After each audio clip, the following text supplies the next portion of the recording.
Shalom. Sekali lagi shalom.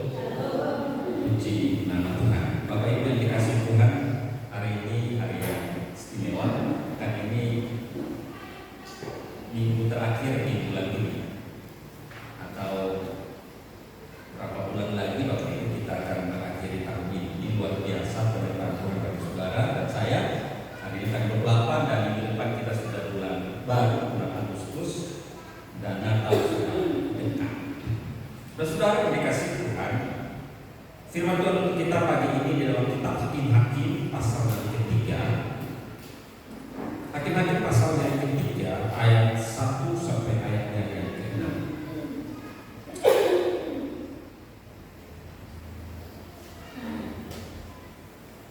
Hakim-Hakim pasal 3 ayat 1 sampai ayatnya yang ke-6. Saya akan membacakan ayat yang kecil, Bapak Ibu ayat yang dengar sampai ayatnya yang ke-6.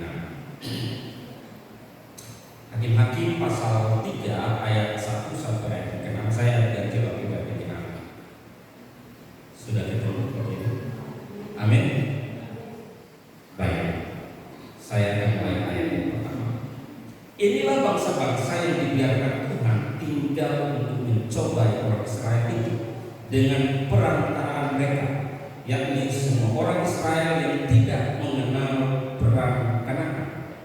Maksudnya adalah supaya Tuhan menentukan orang Israel tidak mengenal perang itu dari perang kedua. Yang tinggal ialah kelima raja kota orang Filistin dan suku orang Kanaan, orang Sidon dan orang Hemi yang mendiami pegunungan Libanon dari gunung Baal Hermon sampai ke jalan yang menuju ke Hamat.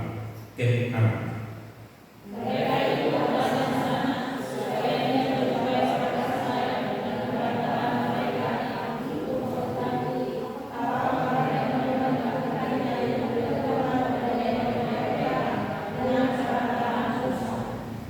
Demikianlah orang Israel itu diam di tengah-tengah orang Kanaan, orang Hem, orang Amori, orang Feris, orang Hemi dan orang Yebus.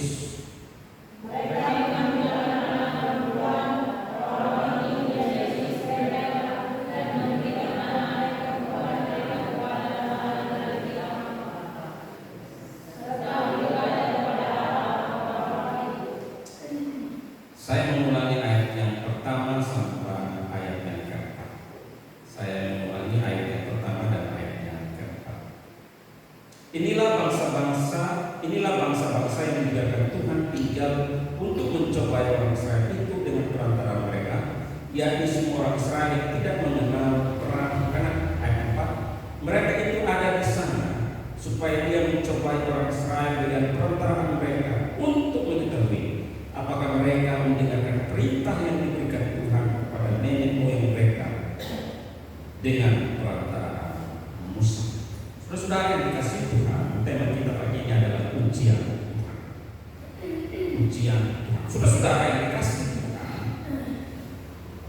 kalau kita baca kitab Hakim-Hakim, ini adalah sepanjang kitab Hakim-Hakim kita akan menemukan bahwa ada banyak hal yang terjadi dalam bangsa Israel setelah Raja Daud meninggal, atau setelah Raja Daud kemudian tidak menjadi raja lagi.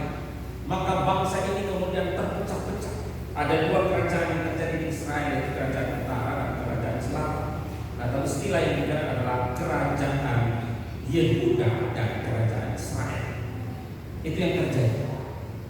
Dan ketika dua pihak ini, dua kerajaan ini berdiri, maka umat Tuhan dihadapkan kepada satu hal yang sangat rumit, yaitu bagaimana mempertahankan akan iman mereka kepada Allah Yahweh. Maka muncullah berbagai macam agama, muncullah berbagai macam konsep ibadah, di mana kemudian Israel terjerumus kepada Allah-Allah asing di sekitar mereka. Ada banyak suku-suku yang ada di sekitar mereka dan kemudian mereka masuk dan ikut menyembah kepada Allah-Allah asing. Dan apa yang terjadi? Mereka meninggalkan Yahweh, Allah yang Maha Kuasa. Maka di tengah-tengah situasi ini maka muncullah Hakim nabi-nabi yang disiapkan, yang diperintahkan oleh Tuhan untuk kemudian menjadi pengadil bagi bangsa Israel. Jadi perhatikan secara pemerintahan sipil bangsa ini, Israel ini malah terbagi jadi dua, ada kerajaan utara dan kerajaan selatan. Tetapi dalam hal rohani, maka kemudian mereka ini menyatu menjadi satu. Nah ini yang menarik Bapak Ibu yang dikasih Tuhan. Secara sistem politik, kerajaan ini mereka berbeda. Tetapi secara iman, secara keyakinan kepada Tuhan, maka mereka masih mengimani hal yang sama, yaitu kepada Allah yang. Nah di tengah-tengah situasi yang tidak ada yang membantu mereka, maka muncullah hakim. Nah, salah satu hakim yang nanti Bapak Ibu akan mulai, kita akan lihat salah satu misalnya Otnia ayat 7 dan seterusnya. Salah satunya. Dan akan muncul Samgar dan juga ada banyak hakim-hakim yang lain. Nah ini sekilas tentang situasi bangsa Israel. Nah saudara-saudara yang dikasih Tuhan, yang menarik adalah bahwa ketika Israel masuk di Kanaan, Allah memerintahkan untuk membasuh semua suku-suku bangsanya. Tujuannya adalah apa? Supaya Israel hidup dengan tenang. Perhatikan, dengar baik. Jadi ketika Yosua membawa Israel masuk ke Kanaan, salah satu perintah Tuhan adalah membinasakan semua suku. Gak boleh ada satu pun yang tidak. Kenapa? Karena memang Israel adalah bangsa pilihan, bangsa yang khusus, disiapkan Allah untuk menyembahnya.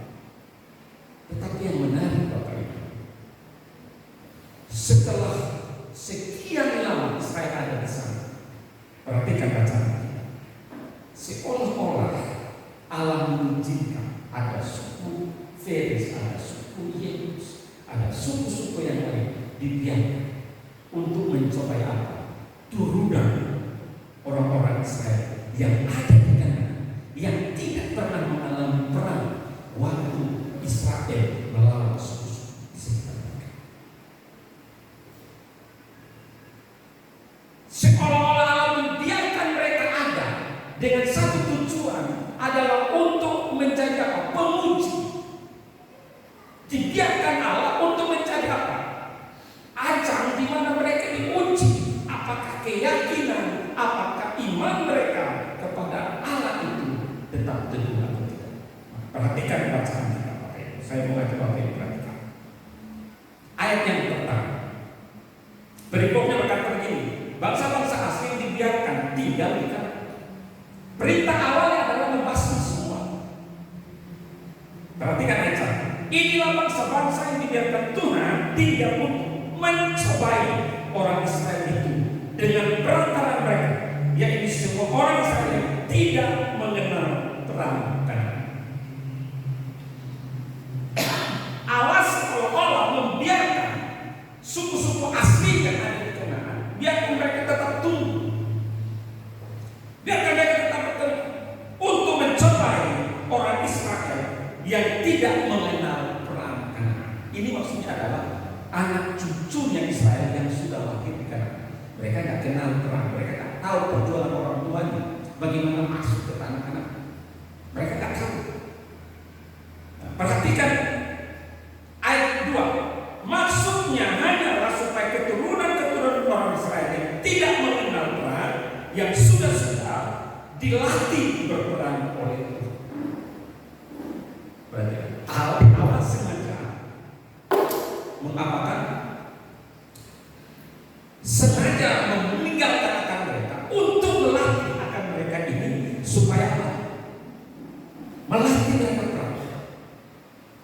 Tentu dalam konteks perang ada dua.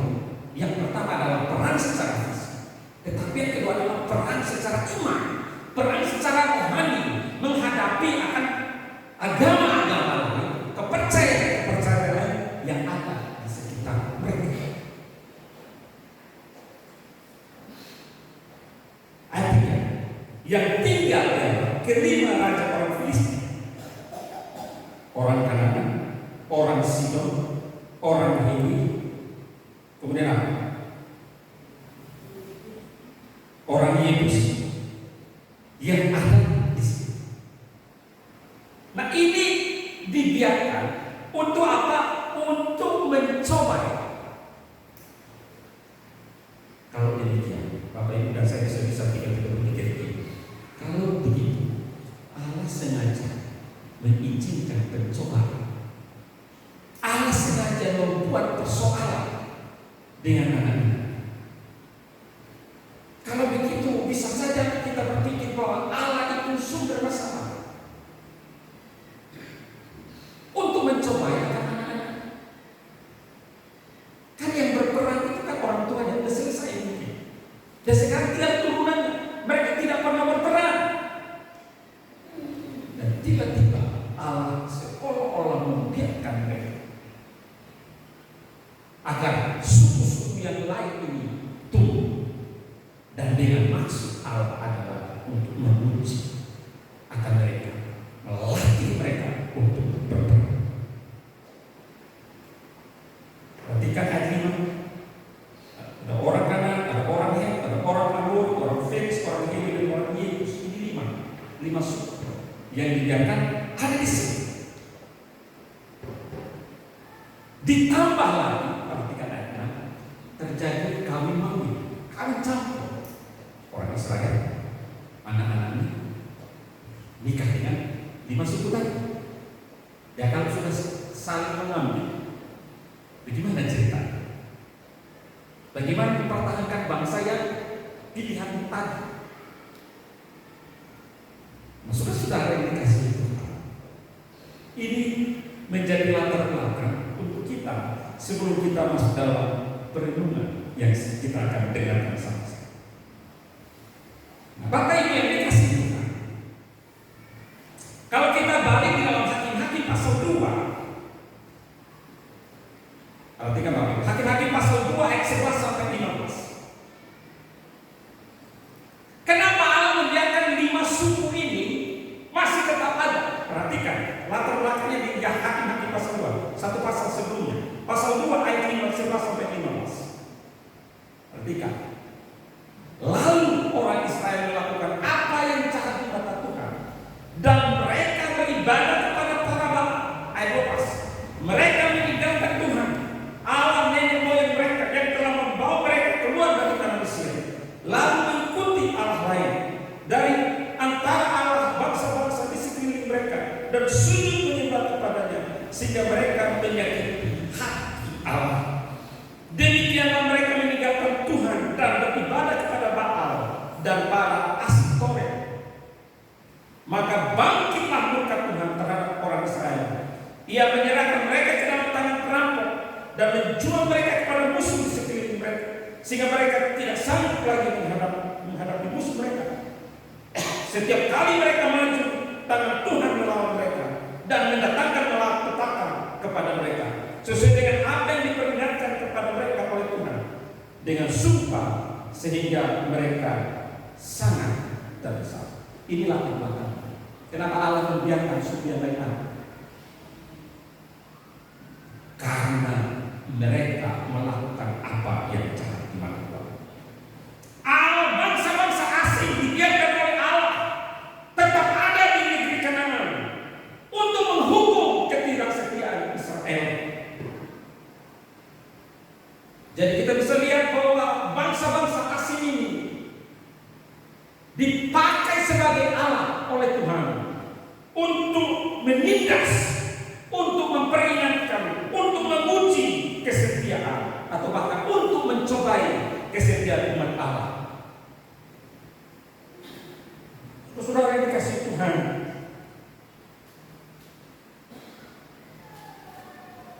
ini berarti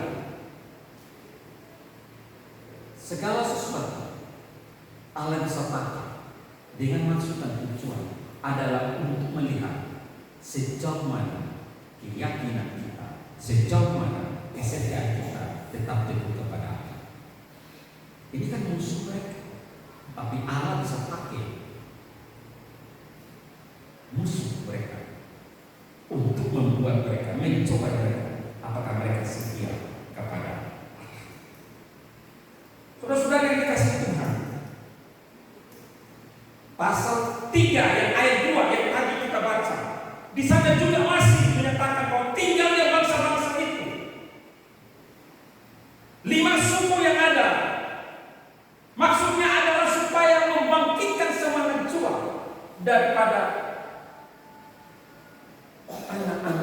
Israel yang masih tinggal di sini, supaya mereka bisa mengalami, bisa mengerti perang yang sesungguhnya seperti apa, tantangan hidup yang seharusnya seperti apa,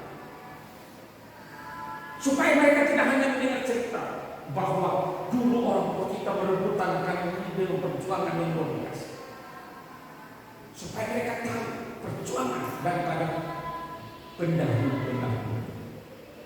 berjuang secara fisik, tetapi di saat yang sama adalah bagaimana iman mereka dicoba supaya tetap teguh dalam keyakinan percaya pada Allah, tidak ikut kepada Allah asing di sekitar mereka. Saudara-saudara yang dikasihi Tuhan, ini berarti hal kecil yang bisa kita dapat, simpulan kecil adalah bahwa siap Allah bisa memakai apa saja yang tidak mungkin bagi kita menjadi mungkin untuk melakukan sesuatu dalam hidup kita. Allah bisa memakai orang asing, Allah bisa memakai apa saja untuk membentuk akan setiap kita. Nah, saudara-saudara, kadang dalam hidup kita, dalam pengiringan kita kepada Tuhan, ada banyak hambatan, ada banyak persoalan yang kita ada.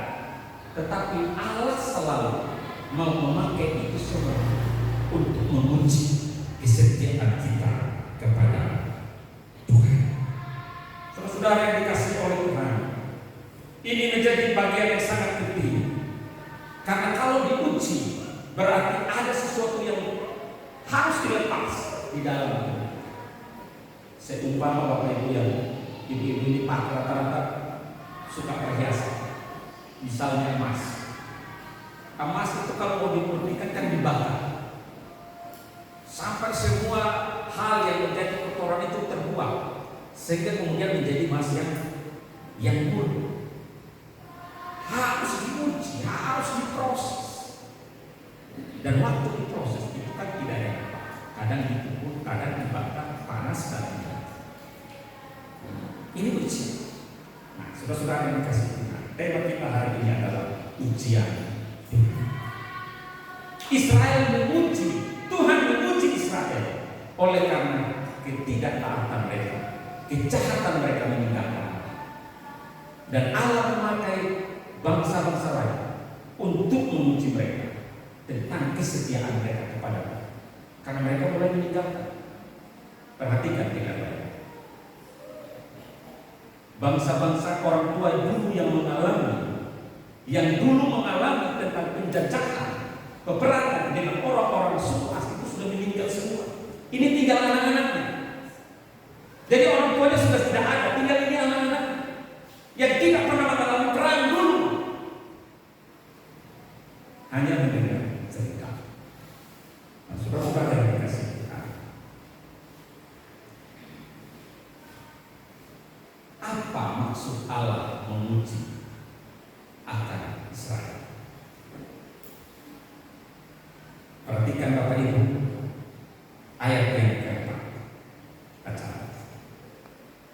Mengapa Allah menguji Israel?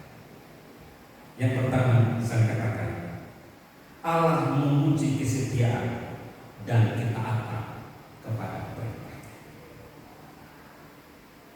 Tujuan daripada ujian Allah kepada umatnya adalah untuk menguji kesetiaan dan ketaatan umatnya kepada perintah yang Tuhan perintah.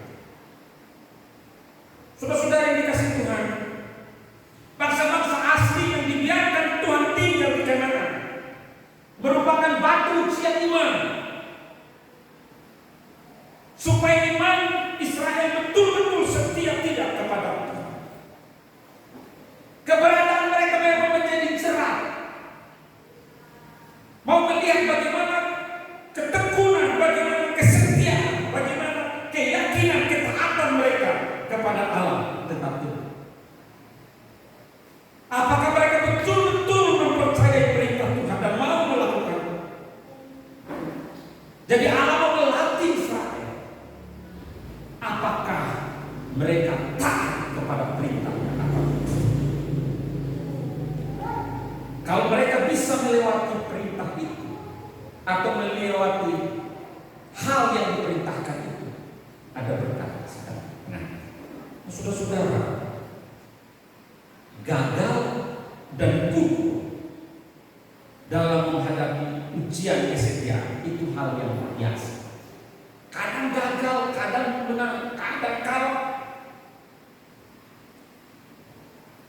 Tetapi poin yang penting adalah apakah setia melakukan perintah.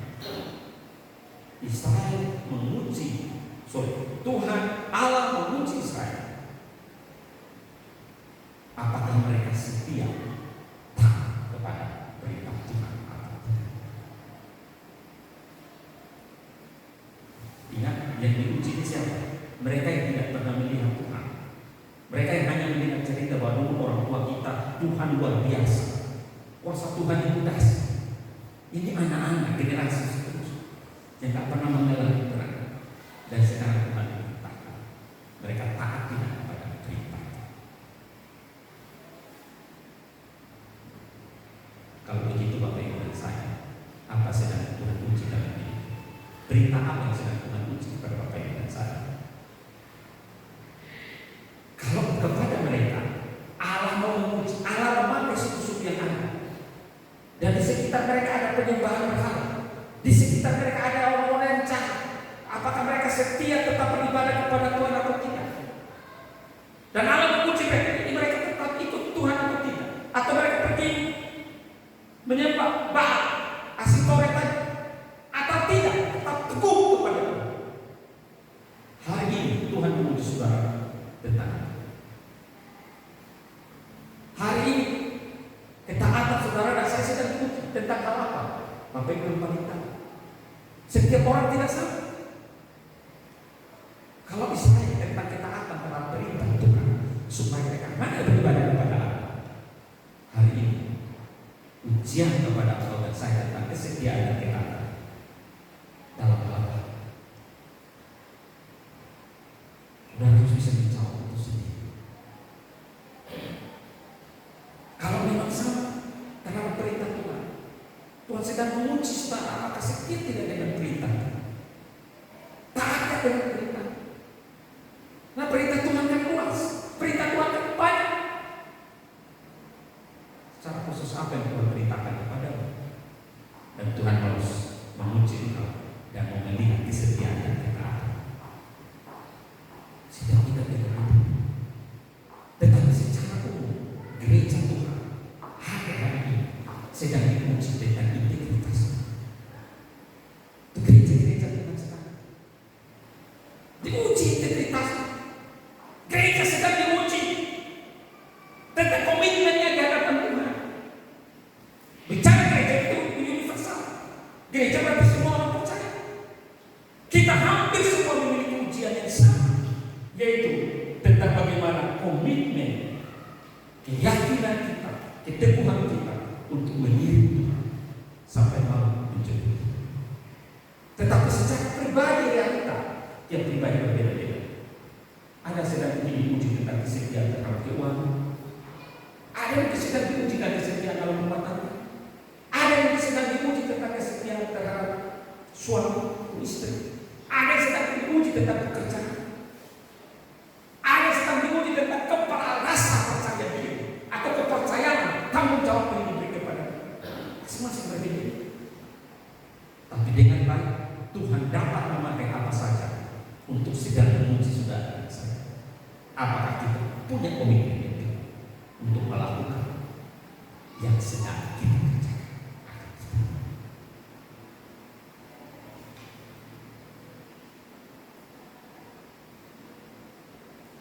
Keluaran pasal 16 ayat 4. Apa yang diuji Tuhan kepada Israel? Lalu berfirmanlah Tuhan, Keluaran 16. Lalu berfirmanlah Tuhan kepada Musa, sesungguhnya aku akan menurunkan roti dari langit, hujan roti bagimu, maka bangsa ini akan keluar berumur tiap-tiap hari, dan banyak yang perlu, sebanyak yang perlu usaha supaya mereka coba apakah mereka hidup menurut hukumku atau tidak. Ini Israel ini keluar dari Mesir ini bersungguh-sungguh ini tengah perjalanan kelaparan. Enak di Mesir ada bawang bombay, ada daging, ada macam-macam. Oh, kita dibawa ke sini mati kelaparan. Tuhan bilang kepada Musa, besok akan kuturunkan roh. Besok kiri gunung mereka supaya mereka makan. Supaya apa? Perhatikan ayat kan, supaya coba apakah mereka apa? Hidup menurut hukum Tuhan. Saudara, banyak hukum yang Tuhan beri kepada saudara dan saya. Tetapi pertanyaannya adalah, apakah saudara dan saya melakukan? Tuhan menguji kita untuk taat. Ada di sini punya musuh. Ada di sini punya musuh. Ada? Sini nggak ada. Pasti di rumah ada. Tuhan taruh musuhmu kepadamu. Apakah kau melakukan perintah Tuhan? Beritanya apa? Kau bisa mengasihi musuh. Firman Tuhan bilang, kasihilah musuh. Itu perintah. Kadang-kadang musuh terbesar adalah orang terdekat. Betul? Betul atau tidak? Kuatlah kalau jawab. Betul? Musuh terbesar adalah orang yang terdekat. Yang pacaran itu pasti pacarnya. Kalau punya pacar, pacarnya itu paling musuh paling besar, paling banyak menyakiti. Betul, Yesus?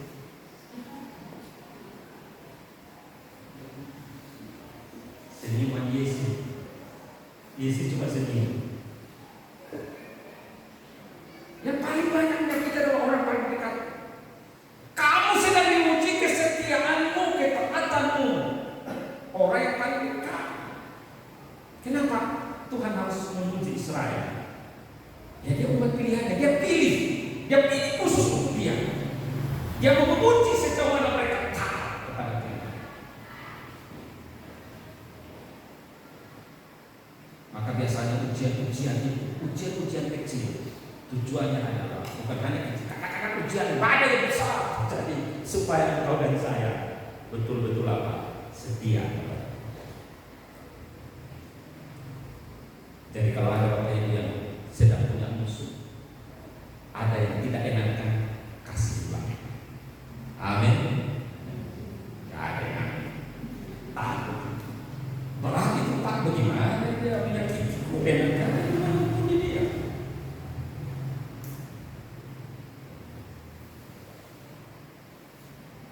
Kalau suami istri, kalau nggak suaminya istri, itu biasanya begitu. Yang paling banyak. Maka hati-hati. Kehendak bebas manusia selalu diuji oleh Tuhan untuk melihat apakah kita menggunakan kehendak kita untuk patuh kepada perintah Tuhan. Kehendak bebas kita selalu diuji oleh Tuhan untuk melihat apakah kita gunakan kehendak bebas kita dengan baik. Apakah kita gunakan untuk patuh kepada Tuhan. Semua kita punya kehendak bebas, amin. Siapa di sini nggak punya kehendak? Angkat tangannya. Yang nggak punya kehendak di sini. Ada? Inang tampung cuma senyum aja. Semua punya kehendak bebas ya? Amin. Karena kalau nggak punya kehendak bebas nggak ada di sini. Kehendak bebas Bapak Ibu diuji oleh Tuhan. Apakah digunakan untuk melakukan perintah Tuhan? Patuh melakukan perintah Tuhan. Ini yang pertama. Ujian Allah adalah untuk apa? Yang pertama adalah untuk menguji kesetiaan dan ketaatan kepada perintah. Yang kedua, ujian Allah untuk mendewasakan akan roh dan hati. Setiap ujian daripada Allah tujuannya adalah kedewasaan roh. Bapak Ibu dengan baik, Kedewasaan rohani adalah proses seumur hidup. Kita harus selalu bertumbuh untuk menjadi dewasa. Dan itu prosesnya seumur hidup. Maka ketika orang tidak mau lagi diproses oleh Tuhan, maka ia sedang menutup diri dan ia merasa puas diri dan merasa diri sudah cukup. Saya tanya ibu, ada yang masih belajar masak? Ibu, ada yang masih belajar masak? Hah? Ada. Sampai kapan akan berhenti belajar masak?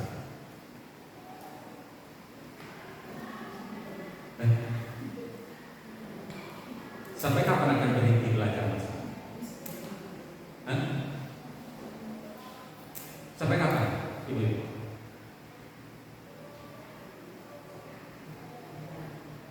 Kenapa? Saya yakin sampai mati Tuhan banyak akan terus belajar. Pergi ke sana makan, kok enak? Apa menunya? Apa khasiatnya? Pulang mulai terus. Artinya terus kerohanian kita pun sama Bapak Ibu harus terus tumbuh. Jangan puas diri. Yang penting sudah bangun pagi doa, makan pagi, makan siang, makan malam doa. Yang penting doa pagi, doa malam, udah cukup itu. Itu stagnan. Itu belum ada peningkatan sedikit pun. Itu masih biasa. Kalau tumbuh rohani, bukan hanya cukup itu. Berapa banyak di antara kita yang puas dengan hal yang demikian? Kan yang penting doa pagi, doa malam, makan 3 kali doa sudah. Itu udah cukup. Kapan tumbuhnya? Kapan bertambah? Pemahaman dan pengenalan dia akan kita. Maka kita perlu untuk dewasa secara rohani. Bapak Ibu ini kasih Tuhan. Mari kita lihat Efesus 4 ayat 13.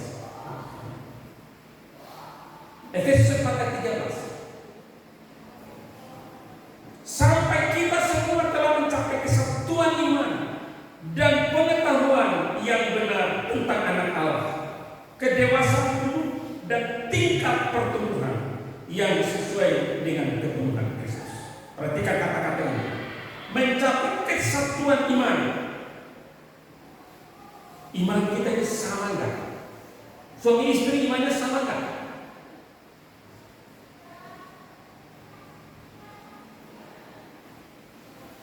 Pengetahuan yang benar tentang Allah.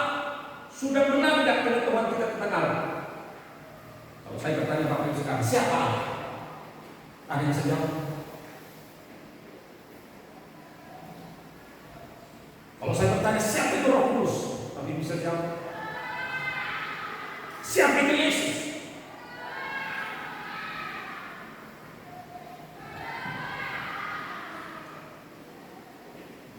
Siapa itu Roh Kudus?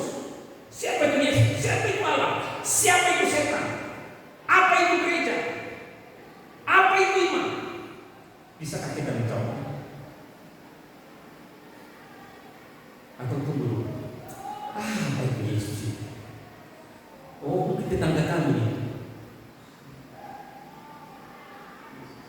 Kayaknya di kampung sebelah itu orangnya. Kalau orang sekarang bertanya kepada Bapak Ibu, bisa nggak Bapak Ibu menjawab?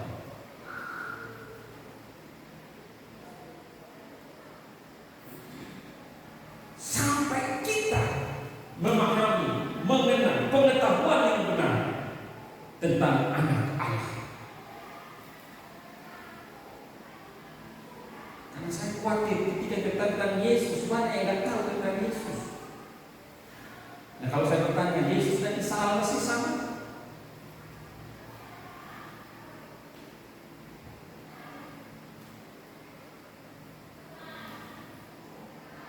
Bapak jangan buat kami bingung. Bapak pusing.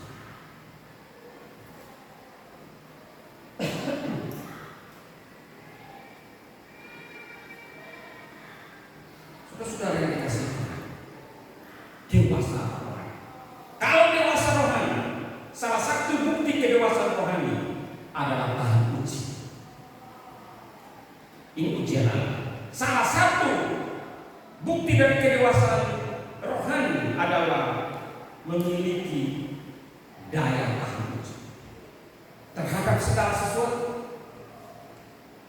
Bisa itu penderitaan, bisa itu sakit penyakit, bisa itu penganiayaan, bisa itu kekurangan, bisa itu kemakmuran atau kelimpahan. Daya tahan uji itu salah satu ciri daripada dewasa rohani.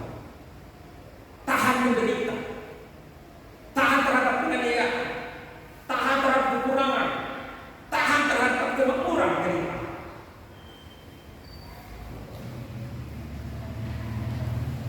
Saya sedih Bapak Ibu, ada pendeta yang didemo oleh jemaat di Jakarta karena pendeta ini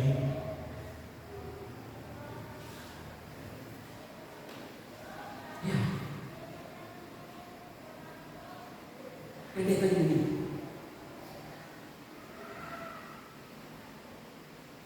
kalau setelah itu saja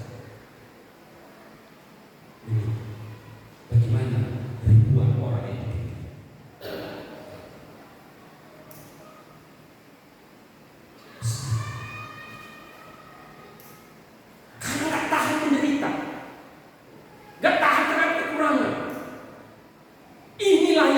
gereja. Kenapa? Ikut Tuhan harus kaya. Tunjukkan saya satu ayat di dalam Alkitab, ikut Tuhan harus kaya. Saya belajar Alkitab, tapi rasanya saya tidak ketemu kalau ikut Tuhan akan kaya. Kalau kita baca Alkitab dan Kejadian sampai Wahyu, ikut Tuhan itu penderitaan baik-baik.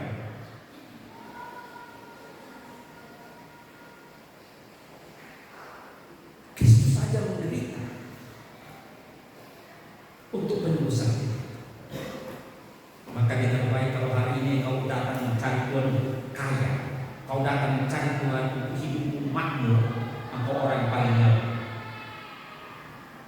Karena ciri dewasa rohani adalah supaya kau tahan uji terhadap kekurangan, terhadap penderitaan, terhadap kekayaan, terhadap kelimpahan. Kalaupun engkau diberkati luar biasa, hidupmu biasa saja. Gak nampak bahwa engkau kaya, karena kekayaan tidak berubah hidup jati diri. Kemiskinan juga tidak membuat engkau menjadi rendah diri, tapi engkau tetap biasa saja. Yang ditunjukkan, yang ditonjolkan adalah Kristus. Ini salah satu ciri daripada dewasa. Jadi gak ada orang biasa saja. Ini kalau ada uang wajahnya bertahu. Ini hari tanggal 28. Ketahuan wajahnya tidak punya uang. Karena tanggal tua. Banyak cicilan lagi. Jadi wajahnya itu ditentukan oleh tanggal dan minggu.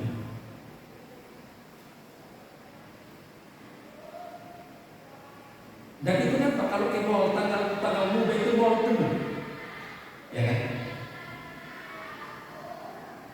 Tanggal muda itu belanja online itu tiba datang paket terus. Tanggal tua paketnya berkurang. Penderita, takut. Dunia ini bukan makin baik. Harus dipahami bahwa pencobaan itu dipakai Tuhan untuk menguji kedewasaan. Apakah saudara dan saya tahan uji? Saudara yang dikasih Tuhan, kekayaan yang berlimpah itu bisa menjadi pencobaan yang paling berat. Jadi segala hal bisa dipakai Allah menjadi cara untuk memproses akan setiap kita supaya dewasa rohani. Saudara tidak akan pernah menang kalau saudara tidak mau memberi diri diproses. Israel terus diproses sampai hari ini. Saudara saya, kedewasaan rohani setidak-tidaknya menghasilkan 3 hal. Yang pertama, dewasa rohani biasanya menuntut orang kepada sukacita yang lebih besar di dalam. Orang dewasa rohani perlu sukacita. Di mana-mana selalu bersukacita. Ini poin pertama. Coba evaluasi diri. Saya ini perlu sukacita. Orang dewasa rohani adalah akan selalu dituntut kepada sukacita yang lebih besar. Yang kedua, orang dewasa rohani biasanya kepada orang lain kebaikannya sama. Diri dia orang lain sama baiknya. Bukan hanya baik kepada orang-orang tertentu, kepada semua orang tetap baik. Yang ketiga, dewasa rohani biasanya mendatangkan banyak kemuliaan.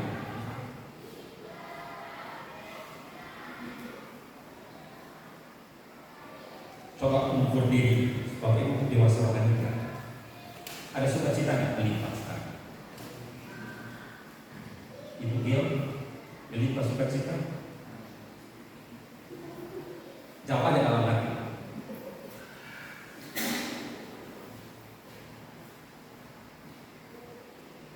Ibu Tina, apakah kebaikan ibu semua orang sama? Sama kepada Pak Tina sama baiknya. Kepada semua orang juga tetap baik.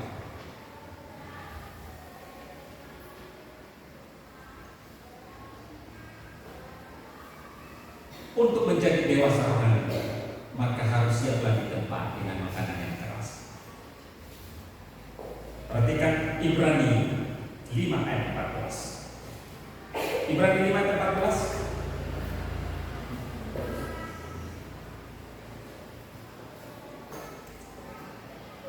Ibrani 5 ayat 14. Tetapi makanan keras adalah untuk orang-orang dewasa yang karena mempunyai percaya yang telah untuk membedakan yang baik daripada yang. Ini semua dewasa orang dia. Dewan ini orang dewasa kan. Gak ada anak-anak di sini kan. Makanya ada anak sekolah minggu ibadahnya berbeda. Betul ya? Ini dewasa semua ya. Ada yang sampai hari masih makan bubur. Ada? Jangan bilang kalau sakit ya. Kalau sakit ya makan bubur. Maksud saya adalah setiap hari sampai hari ini makan bubur. Ada? Gak ada. Sukanya makanan yang keras. Itu tandanya dewasa. Kalau mau dewasa maka makanannya keras. Betul ya? Nah kalau itu, kalau sudah jadi dewasa jangan mau hidup yang biasa-biasa saja. Jangan mau hidup bilang kalau boleh jangan susah-susah amat, jangan susah-susah hidup ini. Gak bisa, engkau sudah dewasa. Maka yang akan dihadapi juga yang susah-susah. Karena namanya dewasa, fisiknya dewasa.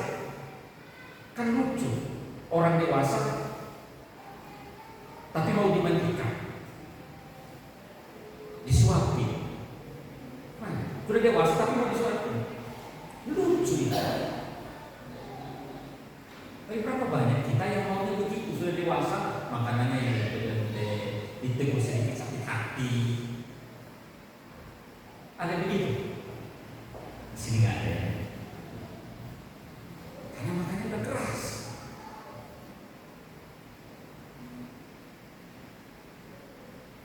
Satu Korintus 13 ayat 11.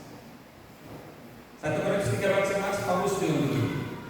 Ketika aku kanak-kanak, aku berkata-kata seperti kanak-kanak. Aku merasa seperti kanak-kanak. Aku berpikir seperti kanak-kanak. Sekarang sesudah aku menjadi dewasa, aku meninggalkan sifat kanak-kanak. Saya tidak bisa bayangkan Pak J seusia ini tapi ngomongnya seperti anak kecil, seperti Clara atau si Gembal. Misalnya Pak J yang dewasa begini tapi gaya ngomongnya seperti si Gembal. Baru bisa bayangkan kan? Baru bisa bayangkan? Boleh dicoba, boleh di sini tanya. Nah, boleh dicoba. Biar contoh. Boleh dicoba. Hah? Kenapa enggak mau? Jadi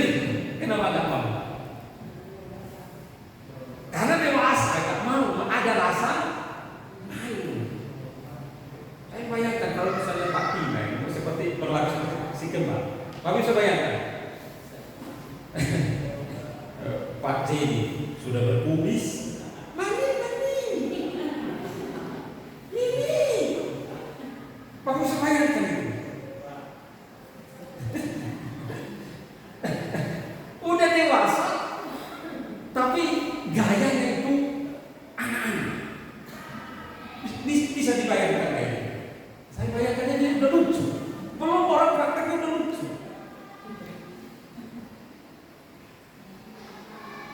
Dengan badan besar lari, misalnya kayak Pak Jenny, badan besar lari, imut-imut, menggemaskan. Mau ibu Jenny, Pak Jenny yang gitu?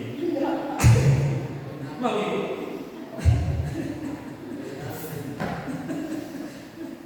Saya yakin pasti gak mau. Ini siapa lagi? Tapi dengan berapa banyak kita sudah dewasa, tapi gaya kita seperti sedembatan anak-anak. Udah dewasa, udah kumisan, udah ada copot gigi, tapi gayanya itu belum seperti.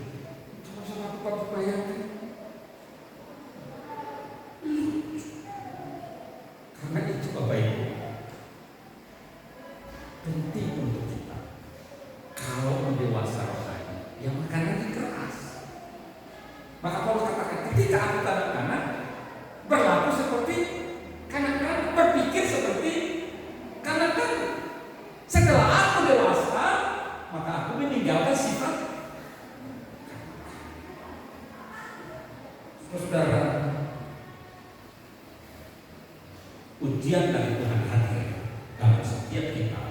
Tujuannya adalah satu, untuk mendewasakan saudara dan saya dalam pandangan.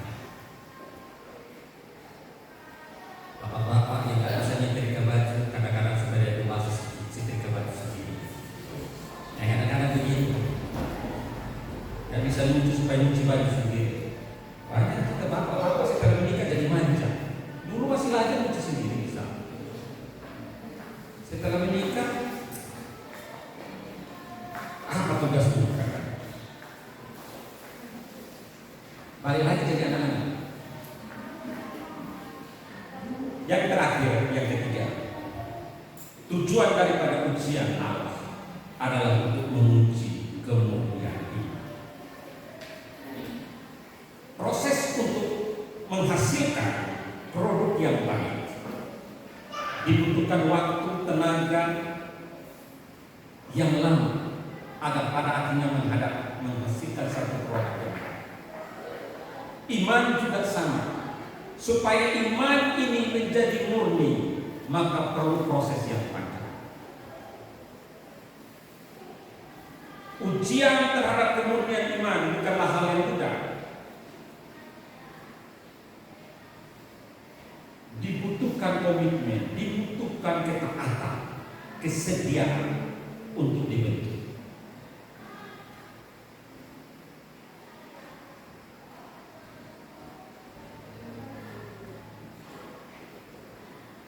Ada 3 jenis iman. Iman kecil, iman besar, dan iman yang teguh.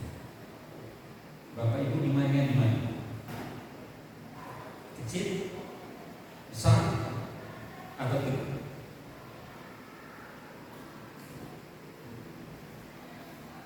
Di mana Bapak Ibu? Yesus katakan, jika engkau punya iman seperti biji sesawi, engkau berkata kepada gunung pindah, gunungnya tidak. Iman yang kecil.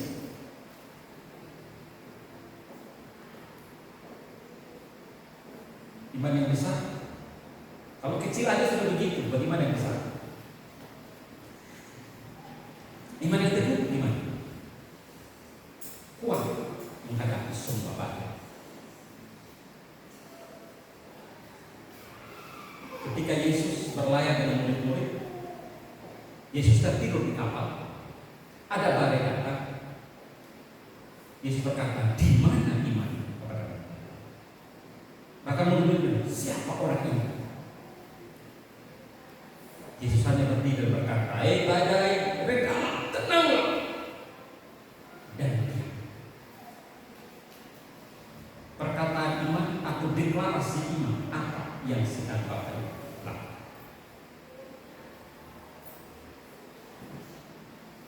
dalam hidup Bapak. Itu menentukan sejauh mana kemurnian iman. Bisa tidak engkau berkata seperti Sadrak, Mesak, dan Abednego?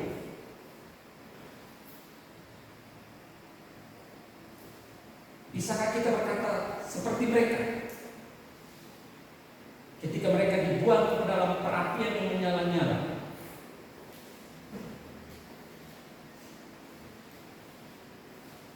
Ini masalah iman. Kalau engkau tidak menyembah patung yang sudah dibuang, engkau akan ditangkap, dibuang ke gua sini, dimasukkan kepada perapian. Tetapi iman mereka tetap. Saudara-saudara, kesulitan hidup bisa membuat orang iman orang menjadi luntur. Berapa bulan yang lalu saya khotbah tentang iman, keteguhan iman. Jangan sampai iman saudara luntur oleh karena sebuah sisi. Dan sampai iman lisu oleh karena berbagai-bagai tekanan. Tetapi iman itu harus teguh. Iman itu harus teguh, berakar. Hari-hari ini banyak ujian iman. Yang belum punya pekerjaan, ujian iman. Yang belum punya jodoh, ujian iman juga. Yang belum punya anak, ujian iman juga. Semuanya ujian iman. Itu tujuannya untuk memurnikan iman. Karena tak punya anak, pergi ke dukun supaya cepat dapat anak. Ada yang begitu. Saya ketemu orang dari biji, manja aja tunjuk apa, kembang tunjuk atau tunjuk kembang atau sertifikat atau apa. Dan setelah mandi, betul punya anak, mengandung dan mulai percaya lagi. Tapi setelah lahir anaknya, anusnya keluar, ususnya keluar. Tuhan, jahat kali kau. Kenapa kau kasih anak yang begini, ususnya keluar? Ini ujian iman semua. Karena itu Bapak Ibu kasih Tuhan, mari setiap ujian daripada Tuhan, tujuannya tidak lain adalah supaya engkau dan saya semakin apa? Murni iman kita kepada Kristus. Ujian kemurnian iman biasanya melalui penderitaan dan kesukaran yang rumit. Walaupun ujian Tuhan banyak, tetapi Tuhan selalu memberikan jalan keluar. Di dalam Mazmur 34 ayat 19, Mazmur 34 ayat 19 bilang begini, kemalangan orang benar banyak, tetapi Tuhan melepaskan dia dari semua. Apapun yang engkau alami hari ini, percayalah bahwa Tuhan akan menyelamatkan. Tuhan akan memberikan jalan keluar kepada. Kemalangan orang benar banyak, tetapi Tuhan melepaskan dari semua. Jadi kalau hari ini kau sedang diuji soal kesehatan, kalau hari ini kau sedang diuji iman, kalau hari ini kau diuji tentang pekerjaan, hari ini kau diuji tentang keluarga, rumah tangga, kalau sekarang kau diuji tentang masa depanmu, maka percayalah Tuhan tidak akan pernah meninggalkanmu. Ia berjanji bahwa apa? Ia akan melepaskan engkau dari semua. Ayat yang terkenal 1 Korintus 10 ayat 13, pencobaan di dalam alam adalah biasa, karena Allah akan memberikan jalan. Saya akhiri renungan ini dengan kata-kata ini. Berbahagialah Bapak Ibu ketika ujian Tuhan datang kepada, karena itu berarti Tuhan mau engkau semakin dewasa. Saya ulangi, berbahagialah ketika ujian Tuhan datang kepada. Itu sebabnya dalam kitab 1 Petrus katakan, anggaplah sebagai suatu kebahagiaan kalau engkau ada dalam berbagai-bagai pencobaan. Berbahagialah engkau ketika ujian Tuhan datang kepadamu, karena itu Tuhan mau engkau menjadi dewasa secara rohani. Jadilah pribadi-pribadi yang dewasa, karena itu yang Tuhan mau bagi bapak dan saya. Ujian Tuhan itu ada 3. Sebagai yang pertama, supaya setia taat kepada perintah. Ujian Tuhan yang kedua,